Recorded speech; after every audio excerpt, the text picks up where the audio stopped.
கிளம்புனேன். ஆனா போக முடியாத சூழ்நிலை ஆயிடுச்சு. சரி, இப்ப கிளம்பலான்னு இருந்தப்போ உசிரியே உலுக்கி போடுற மாதிரி இப்படி ஒரு பிரச்சனை. நான் என்ன பாவம் பண்ண? ஏன் வாழ்க்கையில மட்டும் இப்படி நடக்குது?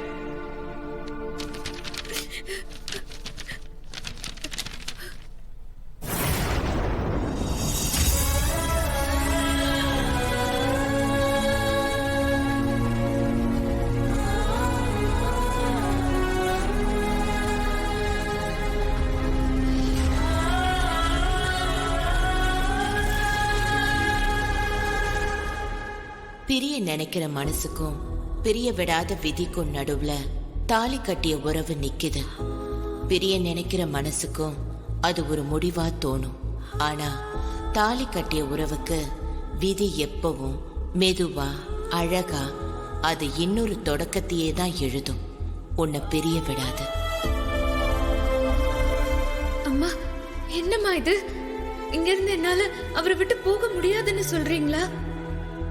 நான் இனியும் இங்க இருந்தா திவ்யாக்காவுக்கும் அவருக்கும் நான் பண்ற பெரிய துரோகம் ஆயிடுமா?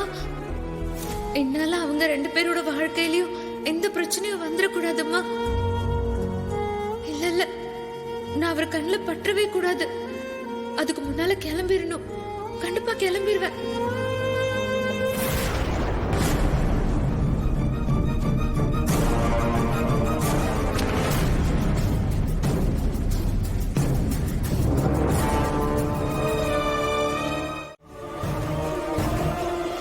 உடனே உன்னை பார்க்கணும், உன்கிட்ட பேசணும்.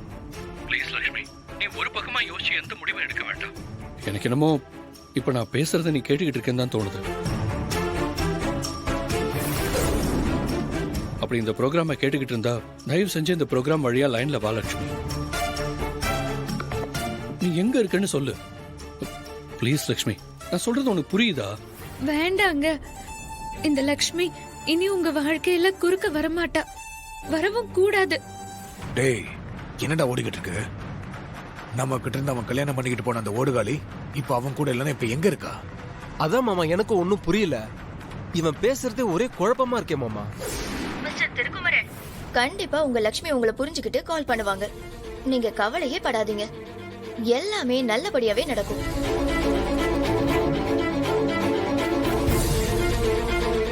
லக்ஷ்மி, திருவோட சேர்ந்து நாங்களும் உங்ககிட்ட கேட்டுட்டு இருக்கோம். இந்த ப்ரோக்ராம நீங்க கேட்டுட்டு இருந்தா இப்ப உங்க ஹஸ்பண்ட் திருக்குமரன் பேசினது கண்டிப்பா உங்களுக்கு கேட்டிருக்கும். அவர் மனசு என்னன்னு உங்களுக்கு புரிஞ்சிருக்கும். திருக்குமரன் உங்களை ரொம்ப மிஸ் பண்றத நீங்களே கேட்டுட்டு இருந்திருப்பீங்க. இது மூலமா உங்க ஹஸ்பண்டுக்கு நீங்க ஏதாவது மெசேஜ் பாஸ் பண்ணணும்னு நினைச்சா, இல்ல அவர்கிட்ட ஏதாவது சொல்லணும்னு நினைச்சா, இந்த ப்ரோக்ராம் வழியா அவருக்கு நீங்க மெசேஜ பாஸ் பண்ணலாம். உங்க பதிலுக்காக திருவோட சேர்ந்து நாங்களும் காத்துக்கிட்டு இருக்கோம். அதோட உங்க கணவர் சார்பா உங்களுக்காக நாங்க பாடலை டெடிகேட் பண்றோம்.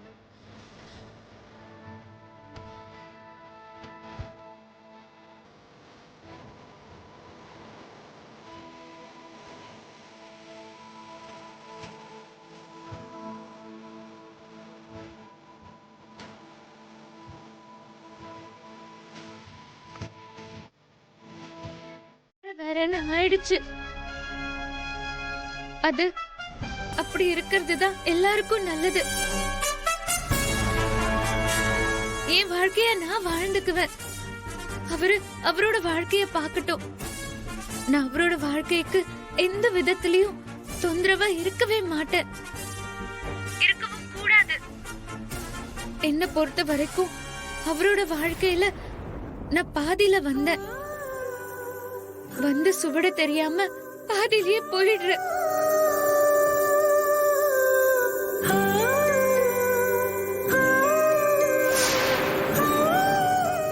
கடவுள் மாதிரி எனக்கு நடக்க இருந்த ஒரு பெரிய துரோகத்துல இருந்து என்ன காப்பாத்த வந்தாரு.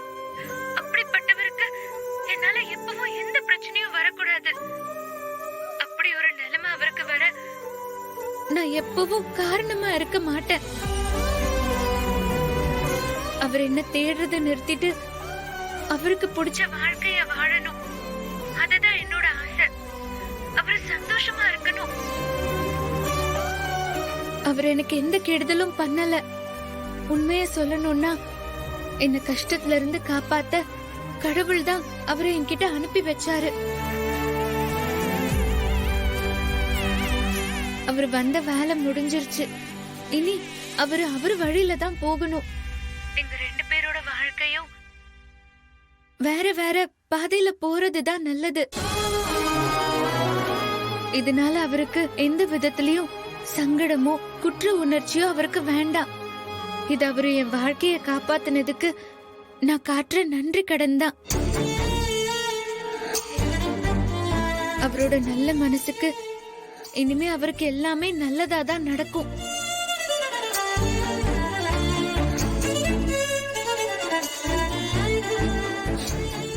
நான் போனை வைக்கிறேன் மேடம்.